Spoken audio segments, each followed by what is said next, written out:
l'armée de l'air de l'État hébreu poursuit ces bombardements massifs de la bande de Gaza.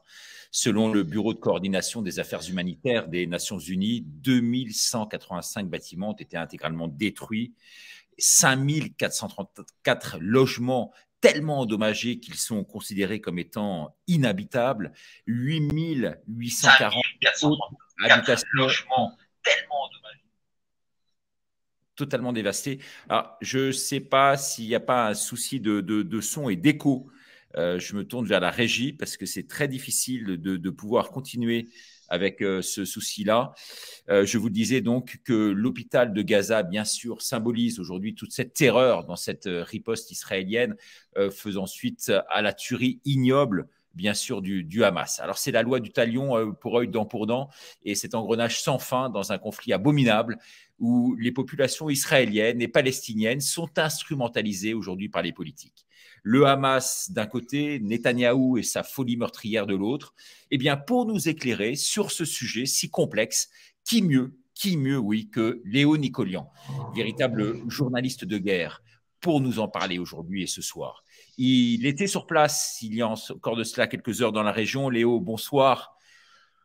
Bonsoir Richard, bonsoir à vous tous et à vous toutes qui nous suivez en direct ou en différé, en vous demandant surtout non seulement de regarder, mais de repartager partout sur vos pages et sur tous les réseaux et celles de vos amis, de façon à ce que l'information circule le plus massivement possible. Merci à toi Richard.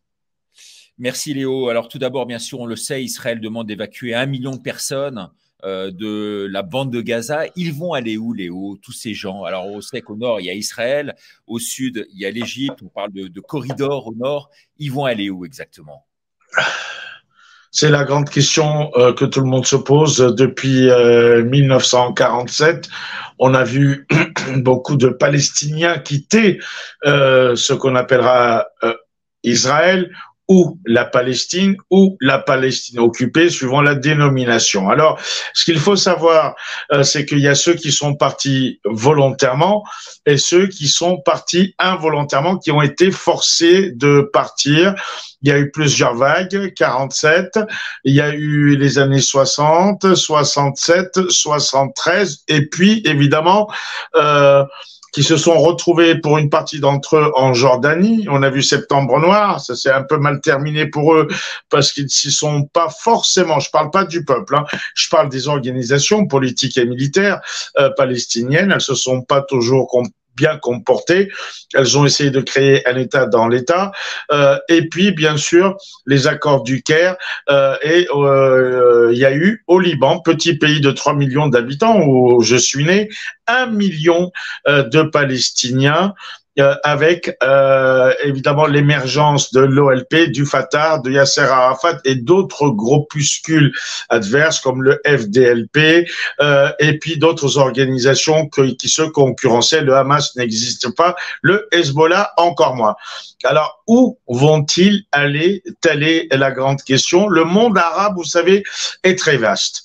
Alors, bien sûr, il y a l'Égypte, il y a la Syrie, le Liban. N'en parlons même pas parce qu'il y a déjà 1 million de Palestiniens et le Liban aujourd'hui vit un autre drame. Pardon, c'est les 4 millions de Syriens qui sont en plus entassés, que les Libanais considèrent comme des envahisseurs. Imaginez la France avec 90 millions de réfugiés ou d'envahisseurs. Donc le monde arabe, effectivement, est très vaste. L'Arabie Saoudite, Dubaï, Qatar, Bahreïn, Oman, l'Égypte, mais aussi le Maghreb. Alors, tout le monde est en soutien, tout le monde veut aider la cause palestinienne, soit financièrement, soit militairement, soit politiquement, mais malheureusement, personne n'en veut chez eux. Voilà, donc maintenant, la question est, ils vont pas faire comme Moïse, hein, ils vont pas ouvrir la mer en deux pour partir à pied. Le problème va se poser.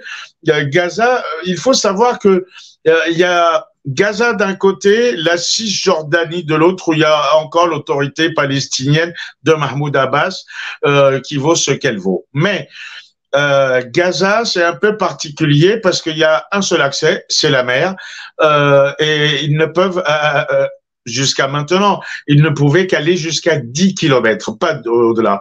C'est une sorte de ghetto. Ils sont enfermés, 1 à 2 millions de personnes.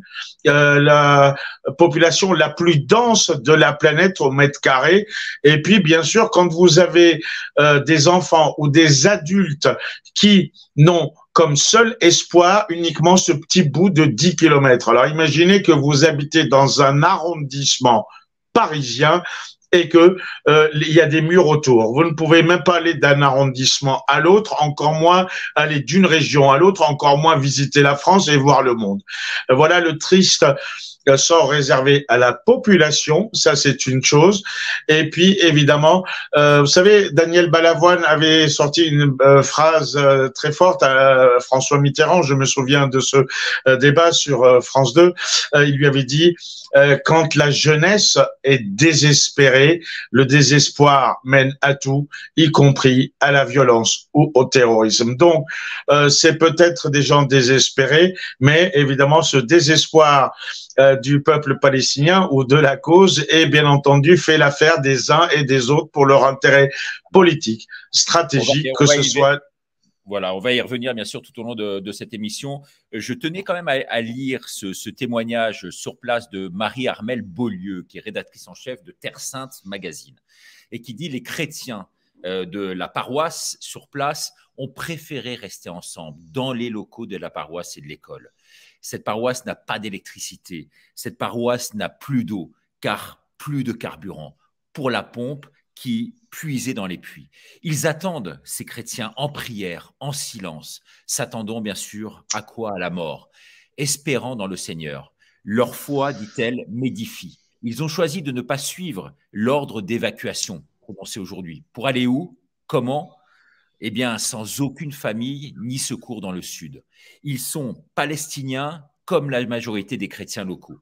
Des convois vers le sud ont été bombardés. Le sud, dit-elle, est bombardé. La frontière du sud vers l'Égypte est fermée. La situation humanitaire donc est catastrophique. Comment évacuer aujourd'hui tout ce monde au milieu des cramades? Les sœurs du reste de Mère Teresa qui sont sur place n'ont pas voulu laisser derrière les personnes handicapées dont elles s'occupent. Alors tout le monde est resté pour prier ensemble pour un miracle, pour mourir ensemble, si ça doit véritablement être le cas. Voilà, Léo, je comptais vraiment vous confier ce soir ces paroles extrêmement fortes, je pense, parce qu'on ne parle pas beaucoup des chrétiens sur place, et ils existent, ils ont le droit de citer, et ils vivent en Palestine. Bah, les chrétiens étaient là bien avant les musulmans, puisque la première des trois religions monothéistes, fils d'Abraham, c'est le judaïsme. Arrivent les chrétiens, qui a fait le tour de la planète, jusqu'au fin fond du monde, de l'autre côté, dans le Caucase, en Arménie, où l'Arménie a adopté le christianisme en 301 comme religion nationale d'État, même s'il y avait des chrétiens auparavant. Et puis, l'islam arrive au VIe siècle.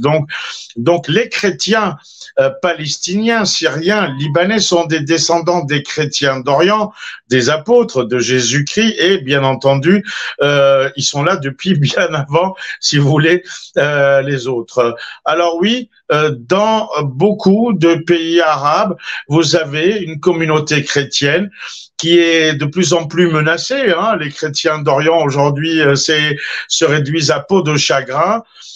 Grande communauté chrétienne en Irak, en Syrie, au Liban qui est maintenant minoritaire, mais en Palestine, vous savez, il y avait des grands leaders arabes qui étaient chrétiens.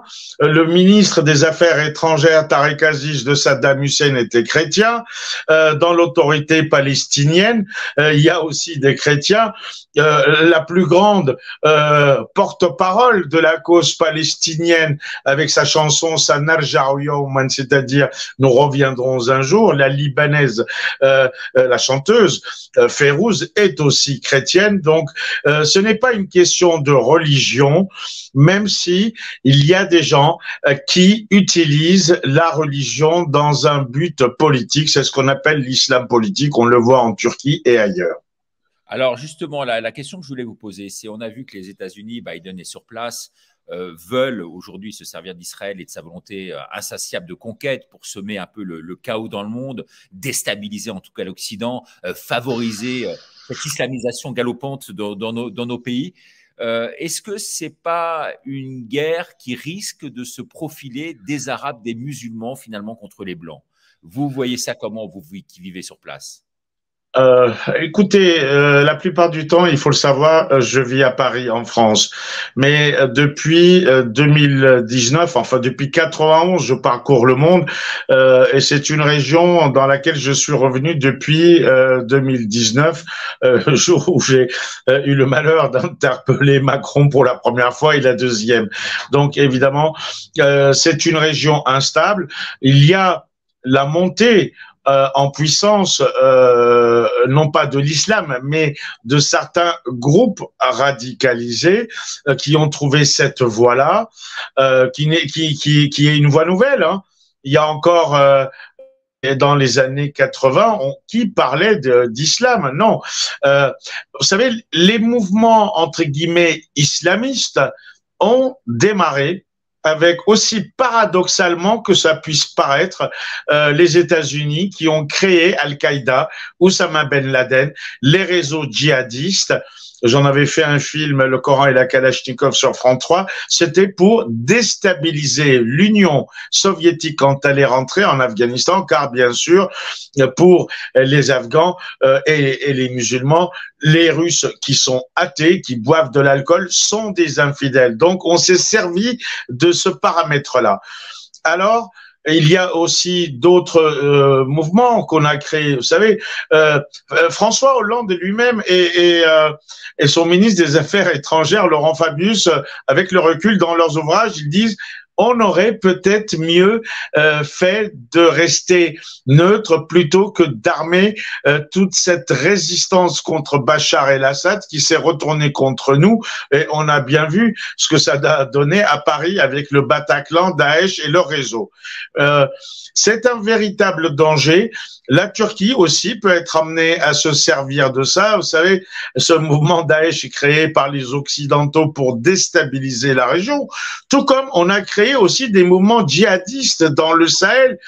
Merci à François Hollande et à Jean-Yves Jean-Yves Le Drian, qui ont utilisé ces gens-là, financés, armés, pour entrer à Tombouctou, ce qui fait que le Mali a demandé à la France de venir à son secours, l'opération Barkhane et Pylore, et bien sûr, c'est un terrain riche. Maintenant, c'est un jeu d'échecs, voilà, moi je vais appeler ça un jeu d'échecs, où le jeu de société qu'on appelle risque, prendre des terrains, des territoires avec leur richesse. Malheureusement, il y a des populations qui en font les frais, et toutes ces guerres, et d'ailleurs en politique on le sait bien, il n'y a plus de valeur, il y a une seule chose, aussi bien en guerre et en politique, c'est les intérêts.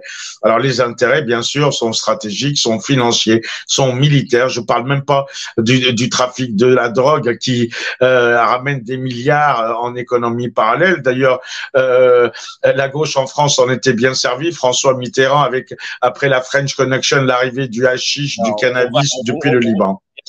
Donc, si vous voulez, on se sert de la religion,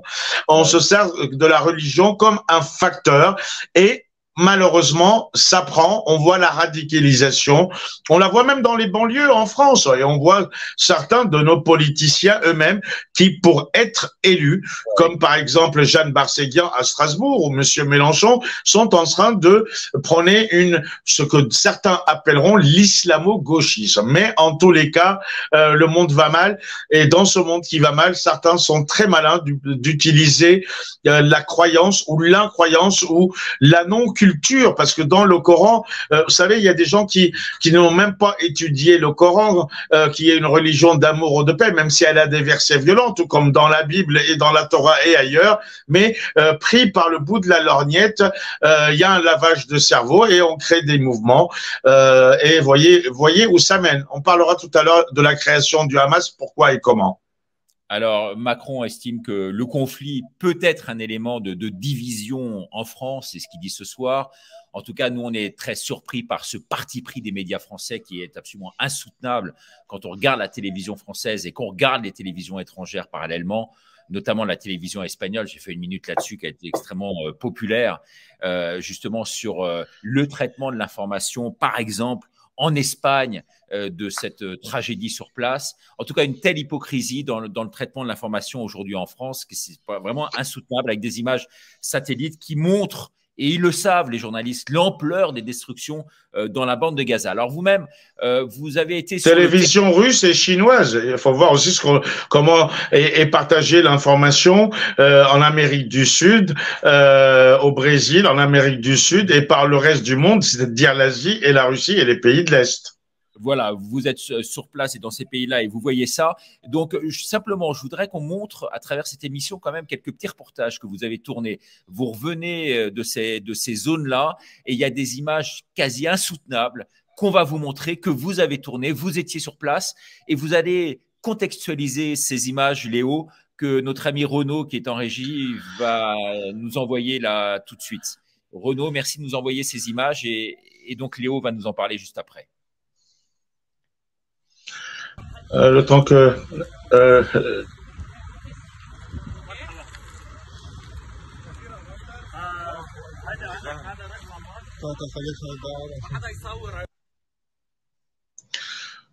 alors voilà.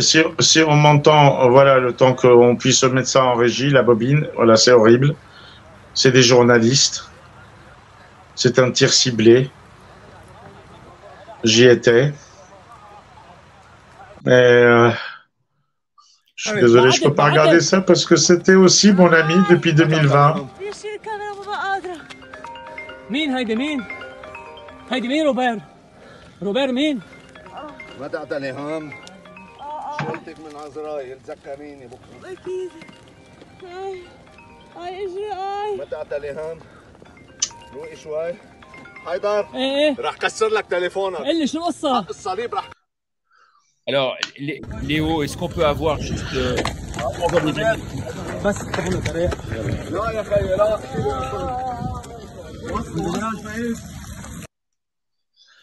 Voilà, je crois qu'on va arrêter là avec ces images-là. On sent toute votre émotion. Léo, qu'est-ce qui s'est passé? Comment? Quel était le contexte? Où vous étiez? Qu'est-ce que vous avez fait exactement? Alors, j'étais au sud Liban, j'avais quitté Beyrouth, je suis descendu au sud Liban, Saïd Assour, pour me rapprocher de Nakoura, où d'ailleurs il y a les casques bleus des Nations Unies avec beaucoup de Français sur place. Et là, on est avec une équipe de presse, identifiée presse, aussi bien sur les casques, sur les gilets et sur les véhicules. Donc, vous savez, quand une armée, elle tire pas au hasard, hein, c'était pas un bombardement à l'aveugle. Ceux qui ont tiré, le coup venait d'en face, c'est-à-dire d'Israël, puisque on est au sud Liban, donc c'est le nord d'Israël qui est limitrophe. Quand un tir a lieu, il y a plusieurs moyens de savoir qui est là et comment il est là et pour qui sont ces gens-là. Vous avez les satellites, vous avez les drones, vous avez des jumelles infrarouges, des jumelles longue portée et bien entendu les tenues civiles, jeans bleus avec de la presse de partout. Alors, 6 personnes, 2 pour Reuters, 2 pour l'AFP, l'agence France Presse, et puis mon collègue, le caméraman, un autre GRI, journaliste reporter d'images pour Reuters, celui dont vous avez vu le corps en morceaux brûlés, et puis moi, j'étais collé à lui, on se connaît depuis 2019. Je sais pas, moi j'ai peut-être une bonne étoile, blessé à plusieurs reprises dans d'autres conflits, ayant vécu des drames, mais là, en fait, ce qui m'a sauvé, c'est le fait de m'éloigner quelques instants, parce que sous cette canicule et cette chaleur, depuis le matin, j'avais la gorge sèche et il me fallait de l'eau, j'étais en sueur, déshydraté, sinon j'allais mal finir. Donc, je m'éloigne, le temps d'aller boire de l'eau. Au moment où je suis à peu près à 50-60 mètres, cette déflagration a lieu. Évidemment, on l'a pas entendu parce que quand on entend le bzzz, c'est déjà passé au-dessus de vous. On a entendu le coup partir et entre le moment où il part et il arrive, il y a eu moins d'1 à 2 secondes, une grande explosion, des flammes, des hurlements. Et là, je peux vous dire que je l'ai échappé belle comme d'habitude. C'est la 3e ou 4e fois et c'est insupportable. Je sais qu'en France, on n'en a pas quasiment pas parlé. On a parlé de bavure, de crimes, de beaucoup de choses, mais cette affaire de tir ciblé sur la presse, comme sur certaines ambulances, c'est passé sous silence et c'est bien regrettable. Il y aurait eu quelqu'un de TF1, comme à l'époque Patrick Bourra ou Johan Sutton d'RFI, ou un caméraman ou un reporter russe ou ukrainien, ça aurait fait la une, ou peut-être américain, mais des journalistes libanais qui sont décédés ou blessés, parce que même s'ils travaillaient pour l'AFP, première agence et avec un premier réseau mondial, c'était du personnel local, ils avaient la nationalité libanaise. Moi, j'en ai plusieurs, mais je suis français, je m'en suis sorti vivant. Je peux vous dire qu'on en aurait peut-être parlé si j'avais été beaucoup plus gravement blessé que soufflé ou décédé, et encore, et encore. Et c'est bien dommage et c'est bien regrettable. Alors, on a l'impression que c'est une véritable impasse dans laquelle s'est lancé donc Netanyahou pour sa propre survie politique. Et à travers tous ces actes-là que l'on voit et que les chaînes françaises nous masquent, hein, parce qu'on ne diffuse pas ce type d'image, eh bien, Netanyahou renforce le Hamas, non seulement dans l'opinion publique arabe, et lui apporte, je ne sais pas si c'est votre point de vue, une forme de légitimité, de crédibilité supplémentaire en tuant ces civils-là et en commettant de telles exactions. Qu'est-ce que vous en pensez ? Je n'en pense rien, je vais juste vous donner une vérité historique. Faites vous-même vos recherches sur Google pour tous ceux qui nous regardent. Il y a eu suffisamment de films, de documentaires. Sur mon compte, même Twitter perso, j'ai ressorti des anciennes vidéos où vous avez des anciens. Du Shin Bet, du Shabak, du Mossad, et des politiciens, et des anciens premiers ministres, et des anciens ministres des Affaires étrangères qui déplorent la position qui avait été prise par Israël, pas que par Netanyahou, parce que souvenons-nous d'un événement. Arafat, avec l'OLP, l'entité palestinienne, arrive en Palestine et en Israël. Alors, il était, mais alors inconcevable et inimaginable qu'on puisse dialoguer et créer deux États, un palestinien, un israélien côte à côte, d'autant plus qu'on a voulu pendant 40 ans liquider Yasser Arafat et on n'a pas réussi à le faire parce qu'il ne dormait jamais de nuit au même endroit. Bien. Ça, c'est une chose. Maintenant, il y a eu l'assassinat, rappelons-nous, du Premier ministre israélien par un Israélien lui-même, juif ultra-orthodoxe. Ça a fait un tollé, mais derrière des hommes de paix sont venus, on va dire, les vautours et les faucons de la guerre.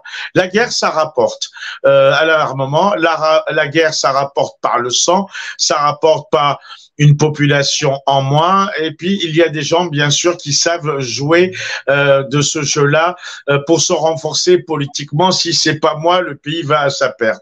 Alors Netanyahou s'est maintenu et il faut à tout prix et par tous les moyens qu'il se maintienne, car il y a des affaires de corruption par milliards pour lui et les membres de sa famille. Pareil en Turquie et pareil dans d'autres pays. Maintenant, il est vrai que pour affaiblir l'entité palestinienne de Yasser Arafat, on a joué malheureusement à un jeu très dangereux.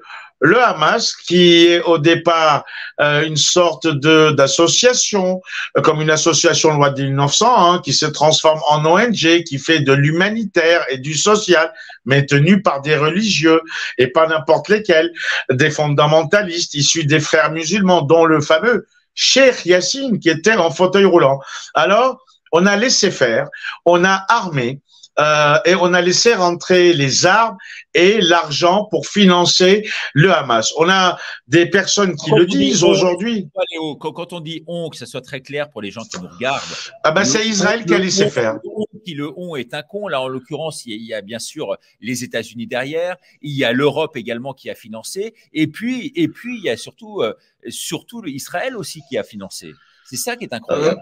Alors, le plus grand financement venait des pays arabes. Vous savez, dans ce monde arabe, de l'Arabie saoudite, d'ailleurs, qui voulait faire un coup d'État contre la famille royale elle-même, jusqu'au Qatar, il y a des croyants dans des branches, on va dire, wahhabistes ou fondamentalistes, et qui donnent.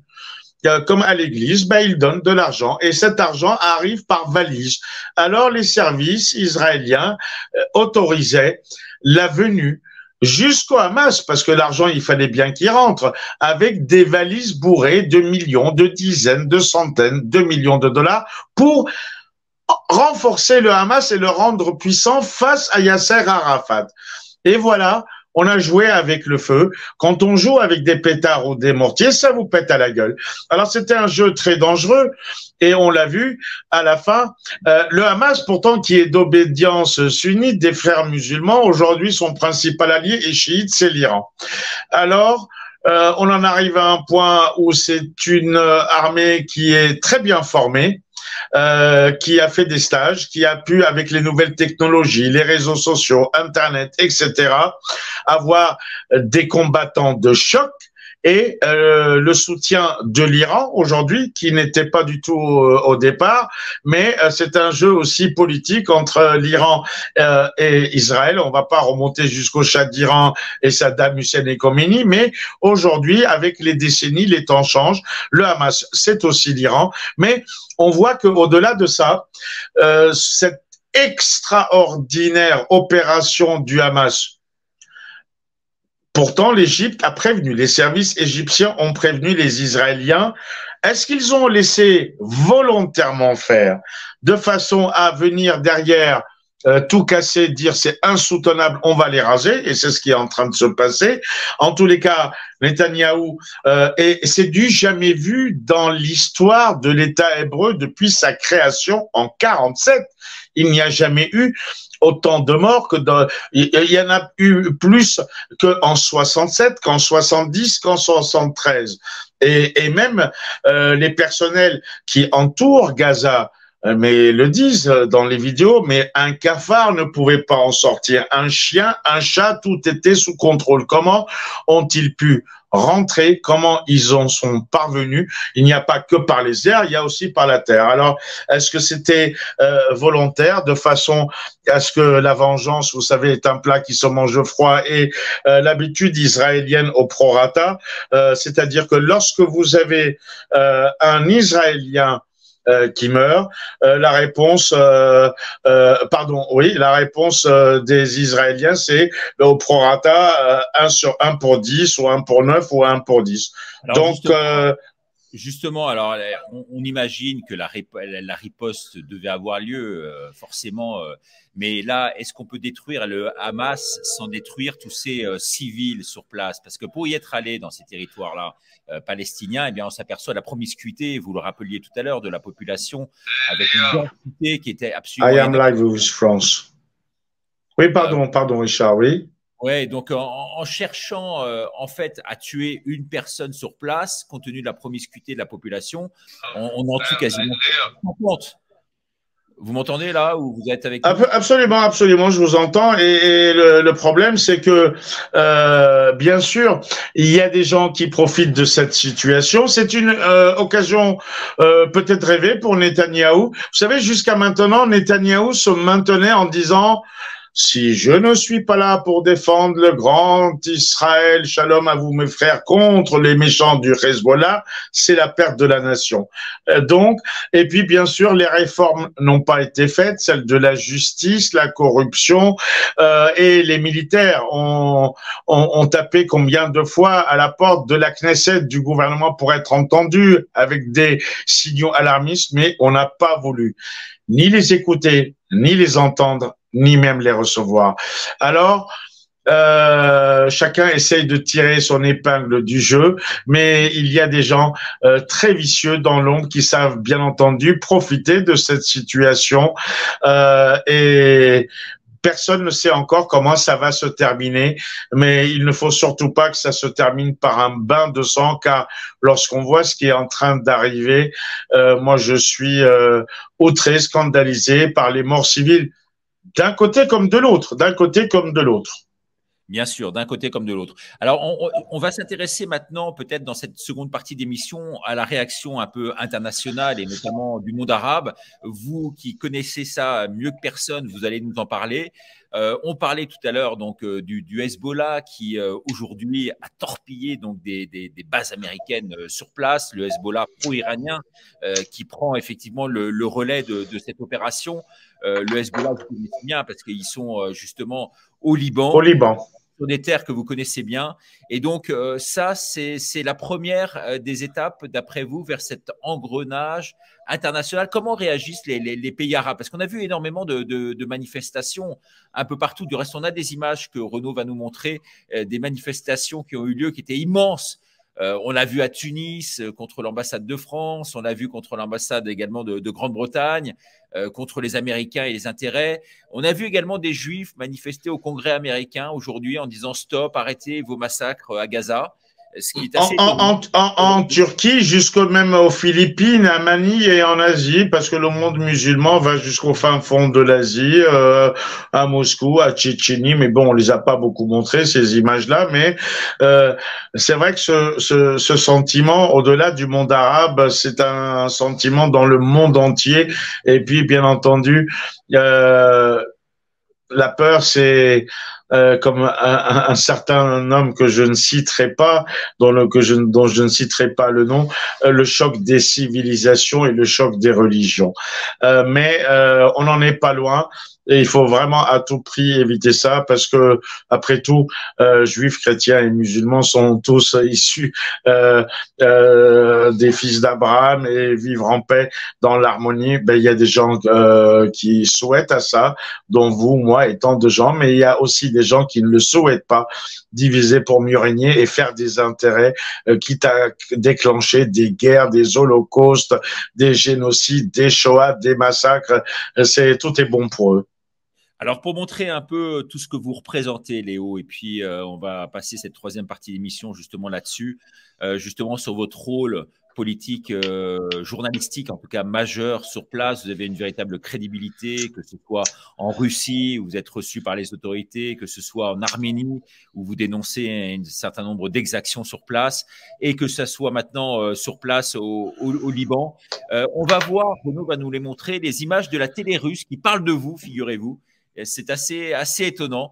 On voit le journaliste entrer sur scène et très rapidement donc prononcer votre nom parce que vous êtes un personnage journalistique qui compte aujourd'hui. Renaud, merci de nous envoyer ces images. On va voir Léo. C'est la première chaîne russe, l'équivalent de TF1. Но это система отслеживания всех террористов, причем родственников террористов, друзей террористов, то есть абсолютно всех тех, кого Израиль считает чувствительной категорией. Всем может быть взрыв со стороны Ирана, потому что еще вам скажу теперь уже из других источников, что мой очень хороший знакомый Лео Николян, французский журналист, который был в Ливане, оказался в группе журналистов, который в Ливане подвергся тяжелому обстрелу со стороны израильской границы. Один человек в группе журналистов погиб, несколько получили ранения. Merci donc à Renaud de nous avoir montré ces images. Et on l'a vu, hein, c'est extrêmement gratifiant parce que le journaliste en début d'émission parle de vous en termes journalistiques de référence. C'est, on va dire, l'émission la plus regardée en Russie, mais pas qu'en Russie. Elle peut être regardée partout par satellite, par Internet, partout dans le monde. C'est une sorte de TF1 en puissance X, puisque des pays de l'Est, cette chaîne couvre encore en hertzien de l'Ukraine jusqu'à la Chine, par le réseau hertzien. Je parle même pas des box, de Internet, des téléphones, etc. Oui, alors c'était une émission de grande écoute qui avait lieu donc hier et dont le thème était justement ce nouveau conflit régional qui peut aller dans du global, et on m'a cité comme le seul journaliste anti-système qui n'est pas BFM, TF1 ou CNews et qui va sur le terrain et qui montre des vérités. Ça, les Américains ont une belle formule qui dit « The truth must be told ». La vérité doit être dite. Aujourd'hui, elle ne l'est plus, malheureusement. Pas tout le temps. On a toujours un parti pris qui appartiennent les médias et la question surtout, et dans quel but ils sont là. Mais en France, on a une autre formule qui dit « Toutes les vérités ne sont pas bonnes à dire ». Alors, j'ai officié dans des chaînes nationales, comme vous le savez, on a même travaillé ensemble sur plusieurs médias nationaux français, comme France 3 ou TV5, mais aujourd'hui, bah, il y avait quelqu'un de merveilleux. Je ne sais pas s'il est merveilleux, mais il y avait une phrase, moi, qui m'avait fait très mal, que j'avais entendue dans ma jeunesse. Un journaliste est soit une pute, soit un clochard. Bah, aujourd'hui, je suis le journaliste clochard à qui on a même coupé le RSA. Je vis mal, mais je survis grâce à des dons particuliers. Alors, vous savez. On va en parler, Léo, parce que je pense que c'est très important à ce stade de l'émission pour tous les gens qui voient le travail que vous faites. Alors, avant de parler justement des dons et comment les gens peuvent faire pour vous aider, c'est grâce à vous qu'on a ces émissions, c'est grâce à vous qu'on a ces images, c'est grâce à vous qu'on a tout. On va quand même écouter, pour montrer toute la crédibilité que vous avez, une interview que vous avez réalisée là d'Amin Gemayel. Alors, Amin Gemayel, c'est pas rien, hein, on sait que c'est président du Liban. Il y a une véritable tragédie chez les Gemayel, puisque il y en a plusieurs qui sont morts. Assassinés. Béchir. C'est des chrétiens, aussi sont des chrétiens maronites. Oui, parce que depuis le XVIe siècle, il y a eu l'assassinat de Maya, la petite fille de cet homme que vous allez entendre dans un instant. Non. Alors Maya était la fille de Béchir Gemayel. Oui, Béchir, voilà. Béchir, c'est le De Gaulle du Liban, si vous voulez. C'est celui qui a tenu la résistance. Oui, il est mort. Il a été tué dans un attentat alors qu'il venait d'être élu président. Il devait prendre ses fonctions au palais présidentiel et c'est son frère qui a été élu derrière lui, Amin Gemayel, qu'on va entendre, oui, effectivement. Amin Gemayel qu'on va entendre. À cette messe, la mémoire de votre frère, le président Béchir Gemayel, assassiné le 14 septembre 1982, est-ce qu'avec lui, une partie du Liban est morte, surtout lorsqu'on voit la situation du Liban aujourd'hui? On ne peut pas dire du tout que le Liban peut mourir. Le Liban restera en vie. Et ce message, ce martyre, que ce soit de mon frère ou mon fils, c'est pour nous un très grand message pour aller de l'avant, pour persévérer, pour préserver le Liban, terre de liberté et de souveraineté. Béchir Gemayel avait aussi dit, si la France lâche le Liban, les problèmes du Liban arriveront en France dans les décennies à venir. Est-ce que ce que vous voyez aujourd'hui en France, la radicalisation et tout ce qu'on y voit, est prémonitoire de ce qu'avait dit votre frère? Il faut dire que ce n'est pas mon message à moi, mais c'est le message de beaucoup de Français qui ont très peur pour l'avenir et ont très peur de ce laxisme qui existe en France aux dépens des valeurs et des grands objectifs avec O majuscule de la France. Et enfin, dernière chose, De Gaulle avait dit « Tant que je ne serai aux affaires, je ne permettrai pas qu'on touche aux intérêts du Liban ».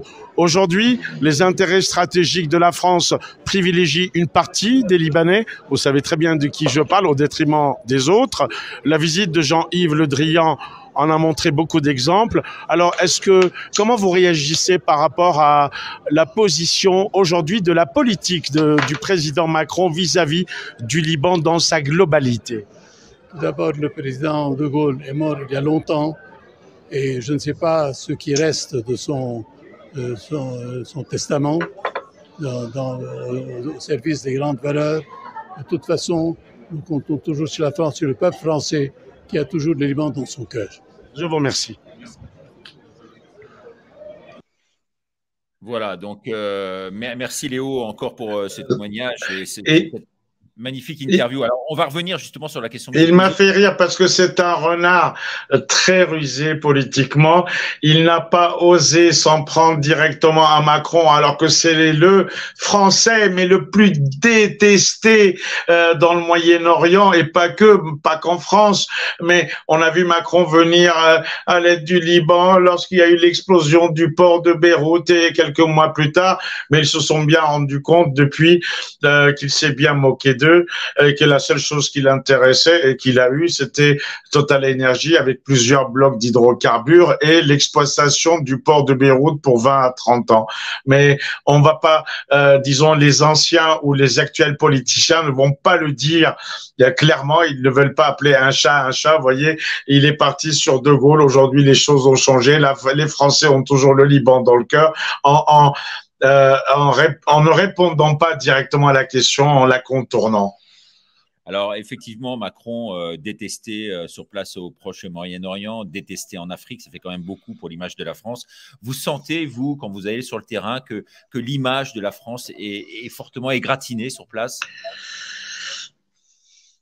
Les gens aiment la France. Vous savez, ils l'aiment tout autant que je l'aime, tout autant que vous l'aimez. Mais quand la France est mal dirigée, quand on détruit les valeurs françaises, quand on a un président qui vous dit il n'y a pas de culture française, alors que dans tout ce monde-là, mais ils sont, comment dire, ils sont omnibulés par la richesse culturelle de La Rochefoucauld, de Molière, de tous nos écrivains, de nos peintres, de nos artistes, de même François Ier qui a hébergé Léonard de Vinci. Vous savez, voilà, je vais vous montrer quelque chose qu'on ne verra pas en France et que j'ai acheté à Beyrouth. Regardez ça.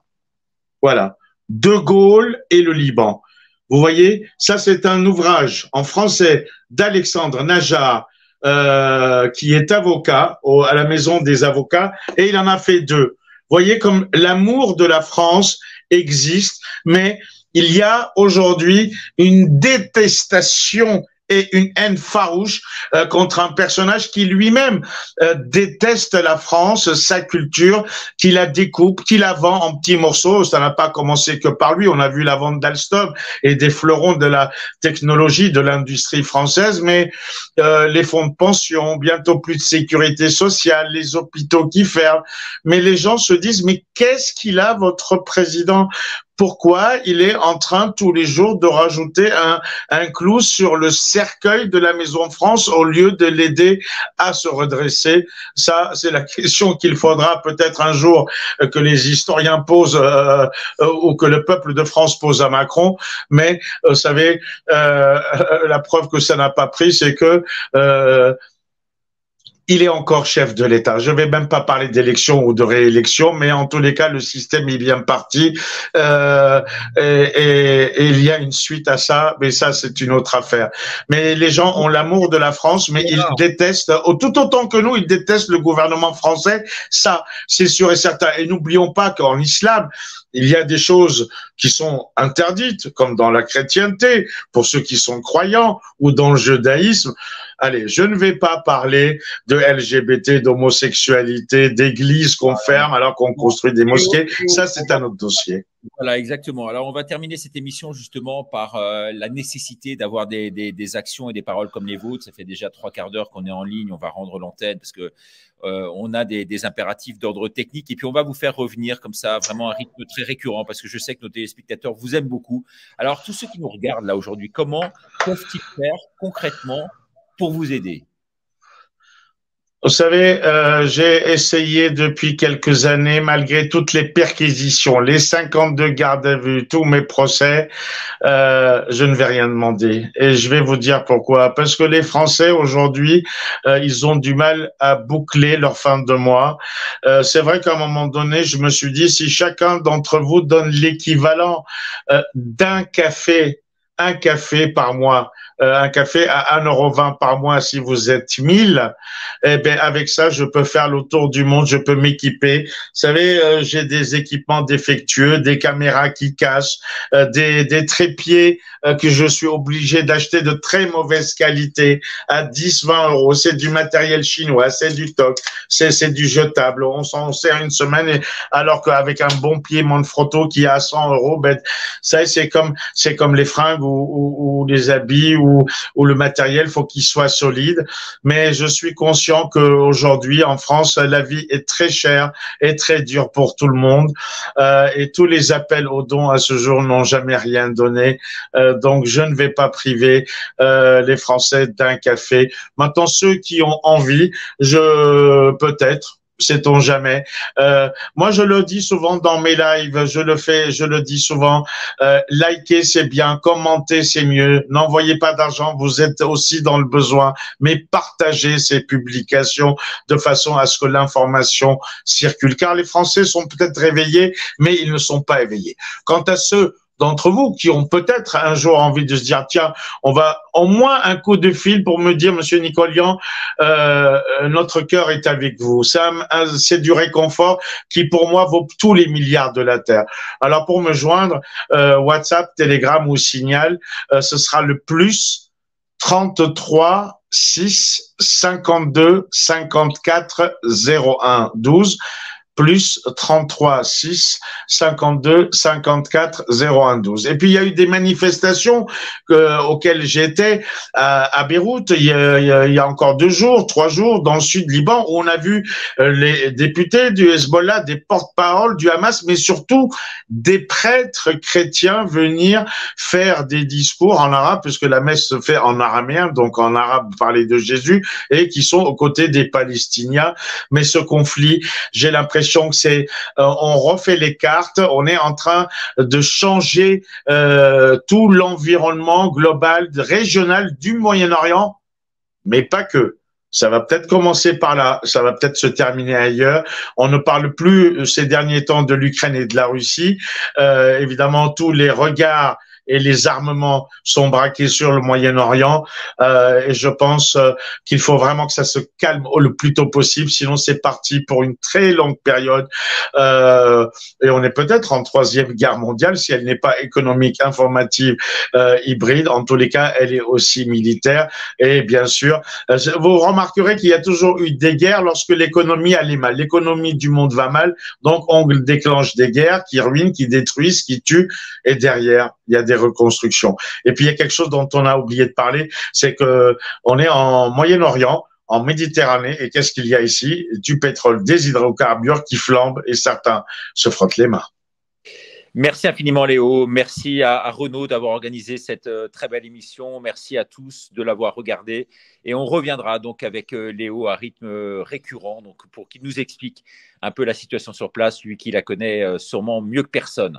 Merci infiniment et belle soirée à tous. Au revoir. Merci Richard, à bientôt. Au revoir Léo.